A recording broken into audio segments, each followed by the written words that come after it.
FIR against Kris Gopalakrishnan, 16 others quashed. Karnataka HC slams Vexatious complaint. The Karnataka High Court has quashed the FIR filed against Infosys co-founder Kris Gopalakrishnan and 16 others under the SCST Prevention of Atrocities Act. Justice Hemant Chandangaudar, who delivered the order, came down heavily on the complainant and called the complaint an abuse of the process of law. Reacting to the judgment, Kris Gopalakrishnan said, "I have full faith in our courts and the justice system.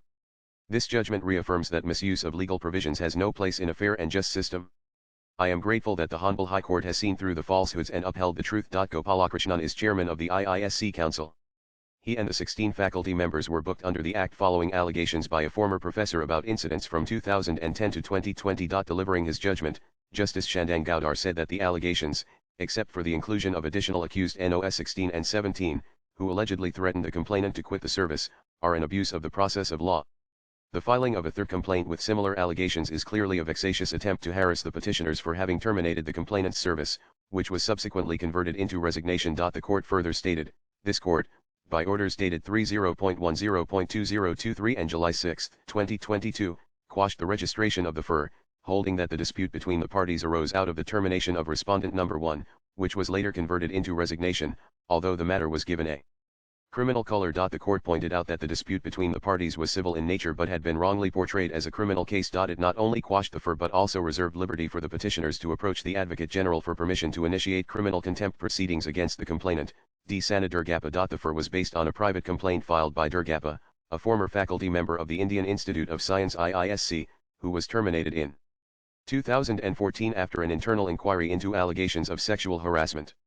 His termination was later converted into resignation after a legal challenge before the High Court in 2015.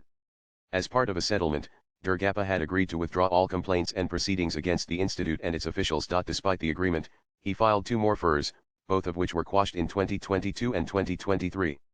The present FIR, the court said, contained similar accusations and was another misuse of the judicial process. The court also held that the allegations did not attract any offense under the SCST Prevention of Atrocities Act and said that the matter was purely civil, wrongly given a criminal color. A case was registered against Infosys co-founder Senapthi Kris Gopalakrishnan, former IISC director Balaram, and 16 others under the Prevention of SCST Atrocities Act. The complainant, Durgappa, who belongs to the tribal Bovi community, was a faculty member at the Center for Sustainable Technology at the Indian Institute of Science IISC. He claimed that in 2014, he was falsely implicated in a honey trap case and subsequently dismissed from service. He further alleged that he was subjected to casteist abuse and threats. Swipe left for next video. The case was registered at the Sadashivanagar police station based on the directions of the 71st City Civil and Sessions Court CCH. The other individuals accused in the case include Govindan Rangarajan, Sridhar Warrior, Sandhya Vishweshware, Hari KVS, Dasipa, Balaram P, Hemlata Misri, Chattopadhyaya K, Pradeep D. Soccer, and Manoharan. Latest blogs.